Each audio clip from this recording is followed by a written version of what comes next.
алтын ұяң деген сөз бар ғой.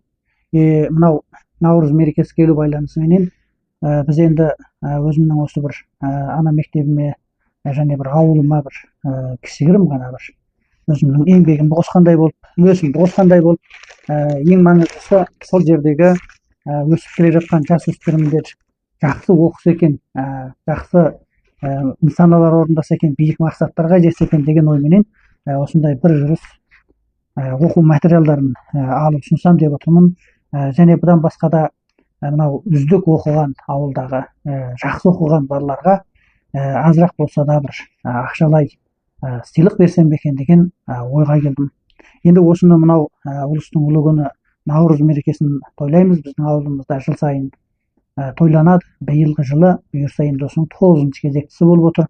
Енді осы биылғы 9-шы кезекті Наурыз мерекесі байланысыменен мен осы ауылымның балаларына мінекей бір жүріс мынандай жақсы сомкалар да, әдемі қарындаш салғыштар да, қалам және бояқтасында осындай кішігірім бір көңілімді ауылымның балаларына білдірсем деп отырмын.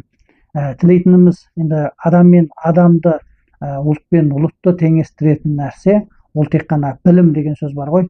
Сол үшін де мен осы өсіп келе жатқан балалардың тіпті де жақсы оқуын, біз бағындырмаған белестерді бағындыруын, біз жетпеген биіктерге жетуін шынайы үміт етемін. Және біздің осы өсіп келе жатқан келер ұрпақтың ішінен осындай азаматтардың, осындай ұл қыздардың өсіп жетілетініне де кәміл сенімім бар.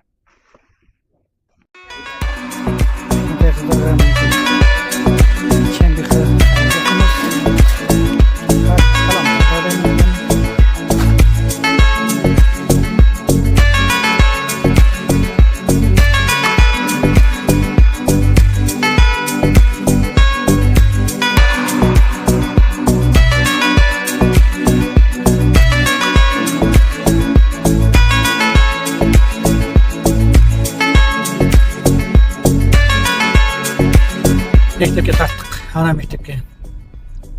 Мынау Наурыз мерекесі байланысыменен ана мектебім, Селеузек бастауыш мектебіне, сол жерде оқып жатқан іні қарындастарыма азырақ көңілімді білдірейін деп ойлағам.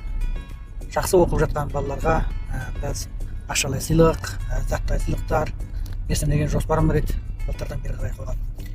Енді соны орындаудың реті келіп жатыр екен. Сонымен мектепке кетіп баратырмын.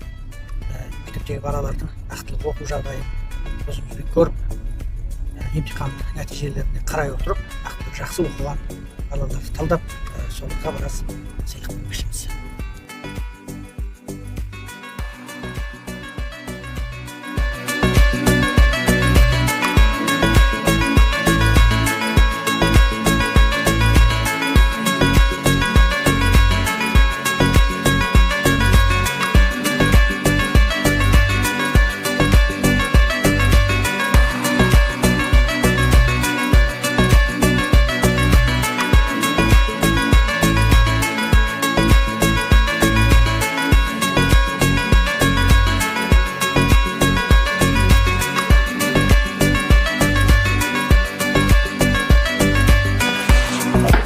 记得关注再走哦。